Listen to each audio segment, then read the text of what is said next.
Marry me, Taurus, Sun, Moon, Rising, and Venus, and welcome to your weekly Wednesday tarot reading. We will be discussing the week of May 9th to May 15th, 2024. Okay, so sit back, relax, and enjoy. Okay, we're going to start with the tarot, go into some oracle message that are one of which I will read from the guidebook so you get that specific message. We're going to pull some angel numbers for you and some stones that you might want to keep on your person for this week. So definitely stay tuned till the end. All right.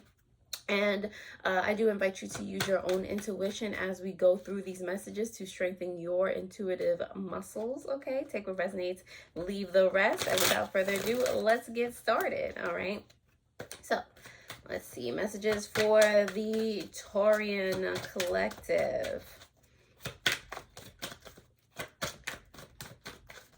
All right, let's see. We got your challenge here. We can help you with that. Some past energy, present energy, potential outcome, and some advice. First of all, not you getting mostly major arcana, so listen, okay?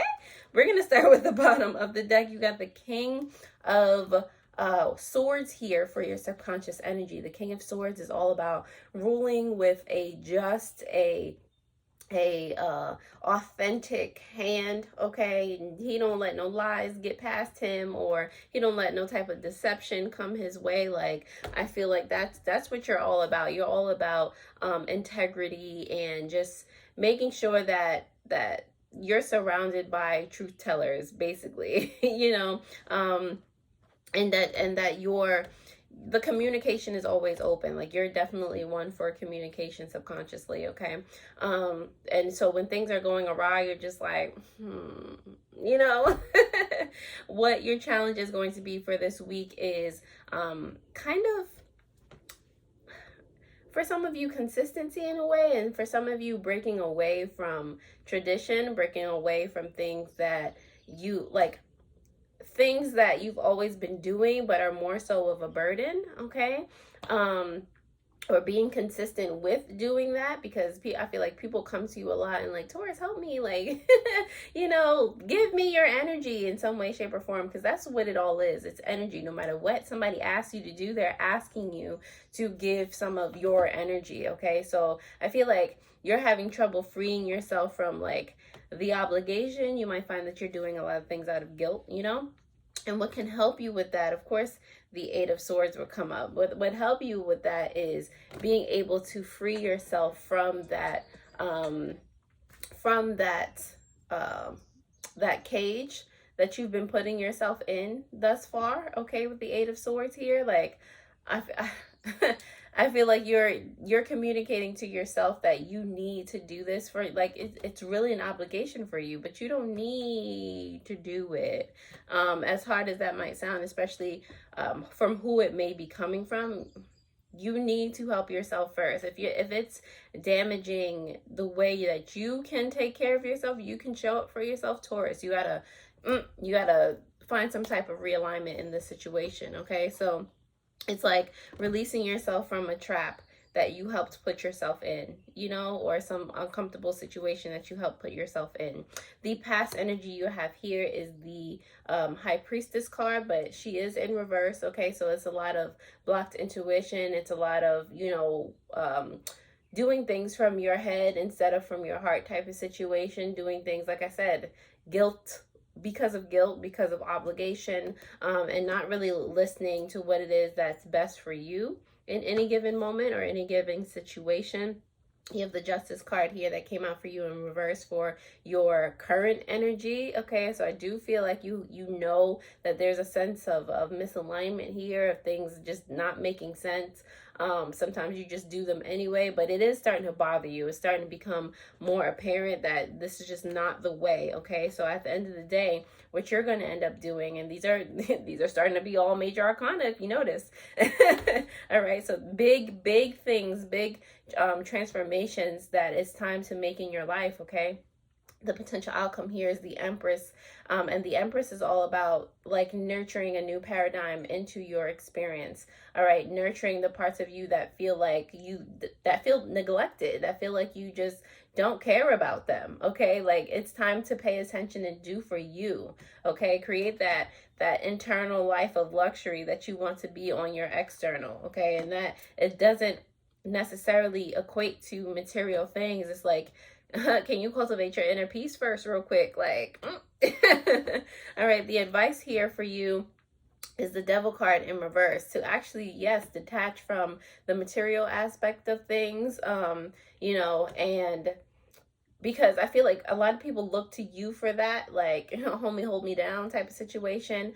But if you take a different stance, not saying to throw away all your possessions or throw away everything that you've earned thus far, but if you don't put it so much on a pedestal, you know, you don't put so much attention onto that, that'll start to reflect out. Like, people won't just be knocking on your door, you know, like, give me money, give me energy type of situation. Like, you know, it's a different energy that you'll be holding within yourself, and people will start to treat you accordingly. You know, just you know that you have set those boundaries, you know. All right, Taurus, so if that resonates in any way, shape, or form, you know I am happy to help, and thank you for all of my returning subscribers, all of you who have literally just found me and clicked on this video. Thank you, thank you, thank you, and welcome. Let's start to clarify these messages here for you, starting with this Nine of Wands here in reverse for your challenge for this week. Of course, the Emperor just decided to come out for you, another major arcana. Okay, and technically the Emperor is adjacent to the Empress card, so a lot of, you know, you be regaining balance. The Justice card came out for you too in reverse. You regaining realignment, the balance between your divine masculine and your divine feminine. Okay, and look what came out for you again. That's crazy, because the Eight of Swords is what clarified your Nine of Wands in the first place. Okay, so it came out again for the clarification, because, you know, Spirit says what they said. But anyway, who's it clarifying this Nine of Wands here? You have the Eight of Swords and the Emperor in reverse. Okay, because ultimately you are doing your kingdom a disservice, because you are doing yourself a disservice. You're always just like just spewing out energy. It's like you're leaking energy at this point, and it's just not helping anybody. You know, it's not, there's no type of boundary, there's no type of anything, you know. So it's just like, if an empire literally just gave and gave and gave, and there were no stipulations, and there's no structure set in place, how is that empire going to survive, you know, type of situation? Like, there has to be some type of something, some type of system, you know, or else you're going to give all your food away to not even people in your empire, but to people outside, and then your empire is going to have what? Make it make sense, you know. And your empire essentially is you. Like, what are you gonna have left if you give everything you have away? All right, so helping you with that, again, this Eight of Swords is here for you, and it's like you're stuck in this routine. Like, you feel like it's hard for you to get out of it, clearly. All right, the Eight of Swords is here for you because of the Nine of Swords. Makes total sense. And the Chariot here in reverse. Okay, so I mean, if you gotta cry about it, Nine of Swords, if you gotta cry about it because you feel stuck, you feel stagnant, you feel like you can't move forward, you feel like, you know, there's no victory, there's no winning in this situation, go ahead and let out that emotion. But at the same time, you know, I guess it helps that you see that you are trapped. Okay, if you don't even see the cage, then, you know, so, you know, release that energy, feel where it's coming from in your body, you know, and release your confinement, all right? Because you put yourself there in the first place. In this case, it does not matter what people think. You know, if you have no more energy to give, what's going to happen then? If you hit rock bottom, what's going to happen then? Are they going to be there for you to lift you up, to do the same thing that you've done for them? Are they? You know? So save yourself, okay? The High Priestess here in reverse. Yeah, it's giving that. It's giving that. Exactly. More major arcana, by the way. The High Priestess here in reverse is clarified by the Tower card and the Knights of Swords here in reverse, okay? So what the universe does is they tap us on the shoulder real quick. Sometimes we don't feel the tap. Okay, it says light as a feather type of situation. But if we're not here, if we, blocked intuition type situation, if we're not acknowledging or we don't notice the tap, then they start to do something harder. They might throw a brick at you or something, in the form of your experiences, the things that happen in your day-to-day life, And if you're not feeling the bricks now, because those things hit harder, they're more noticeable. Now the tower moment has to happen. Now something has to collapse, and break down. Now you're like forced to cry. Now you're forced to think about it. This is like something that's unavoidable, okay? But, don't fret. It's gotten here. So at the end of the day, or it has gotten here in the past. So at the end of the day, a tower card, no matter what, like, even if you do get here, it is a gift. It is a gift on how you can start over. It's a gift on how you can see, like, where the communication that you have with yourself was off.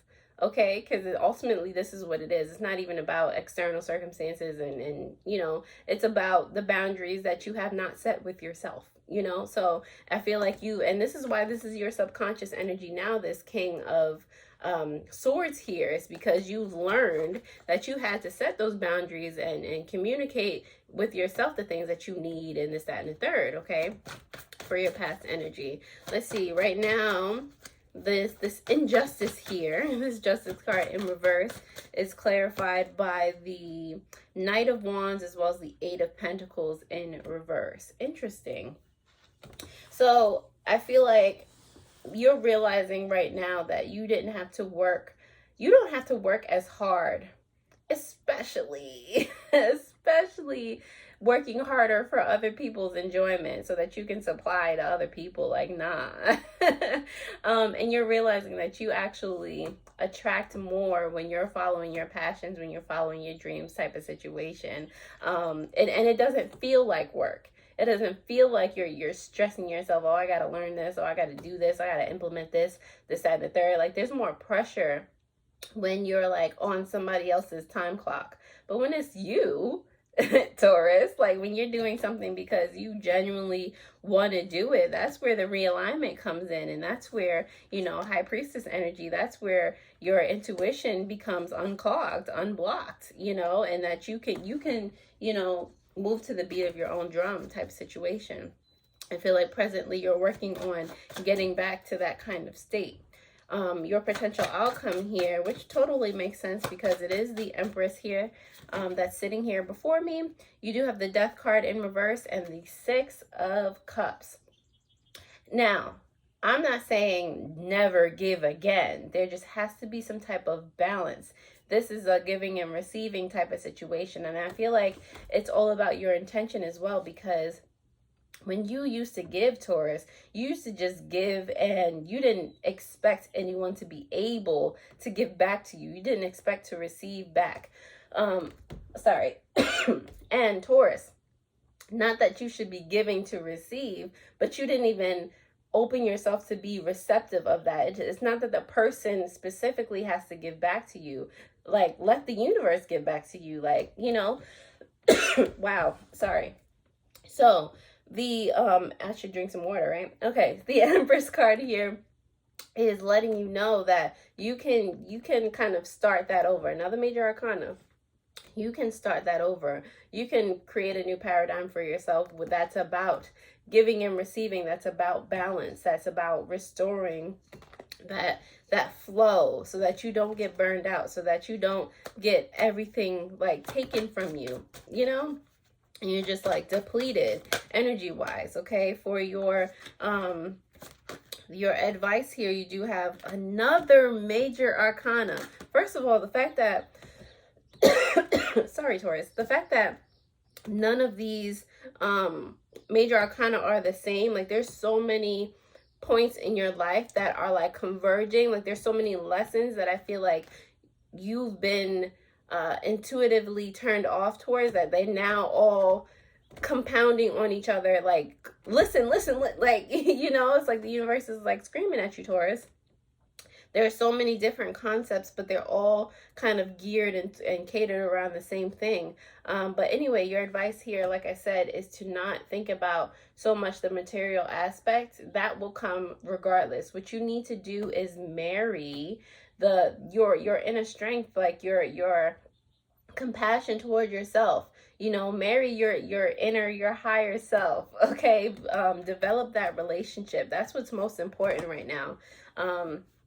Yeah, so wow, Taurus, on the bottom of the deck you do have the Temperance here, and I feel like you have to give yourself credit. Okay, you have to be patient with yourself in regards to you setting those boundaries, in regards to you being honest with yourself.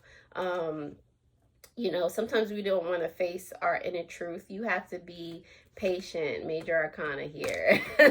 All right, like, did all, was it 22 of them come out for this one reading?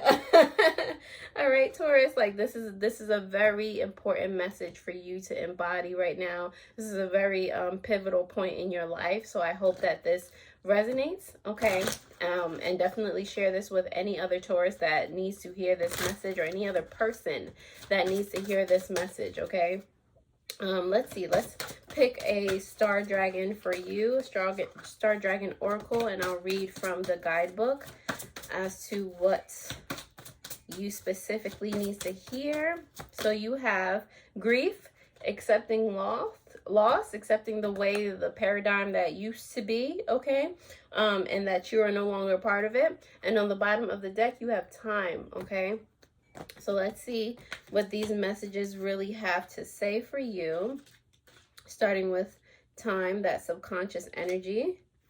So let me hold up this card for you. Okay, so you have, it is all about timing. Be patient, okay? Temperance card. Wait for it. Know the right pace and strike while the iron is hot. Pay attention to the time as it moves and shifts and ebbs and flows. When the tide is high, set sail on your mighty adventure. Watch the rhythms before you proceed, okay? But it's about your timing, not anybody else's timing, okay? You also have grief here, which is saying, they say it is better to have loved and lost than not to have loved at all. But the pain is real and trying. When faced with loss, don't deny the gravity of the situation. Take time to truly process and accept and the hand dealt. There will be tears, depression, sorrow, but acceptance will come once the cycle runs its course. Work towards accepting this loss, okay? Let's see, Taurus, let's pick an angel number. So you may have been seeing this already. You may see this as the week progresses, okay? So let's see what comes up for you. All right, Taurus, you have angel number 16. You have an inquisitive mind that allows you to uncover important truths. You have a special ability to read into other people's feelings, a wise seeker, and your angels ask you to share your knowledge for the benefit of others. I am perceptive. Okay, you also have angel number 26. You have a desire to succeed and will feel the most accomplished when your work benefits others. Your intuitive awareness of what people want allows you to come up with innovative solutions to meet their needs. I am tactful. Okay, that's the bottom of the deck, your subconscious energy. All right, and last but not least, here are some stones that you may want to keep on your person this week, Taurus. So let's just see what's going on here. Let's see. All right, so you have fluorite, clearing, balancing, and stabilizing, okay? Getting that equilibrium again. And Aries had this as well. If you have Aries in your chart, you might want to look at their weekly reading as well. You have serpentine on the bottom of the deck, which is about shedding, health, and secrets, all right? So, Taurus, that is about all I have for you. I really hope that this reading helped. Definitely hit that notification bell so that you know when I post new videos just like this one. Hit that like button. And also, like I said, share this with any other Taurus or anyone that needs to hear this message. You can actually start looking at your past readings by looking at your Taurus new moon reading that will pop up on the bottom of the screen. Other than that, I hope this helped, and I will see you guys next time already. Toodles!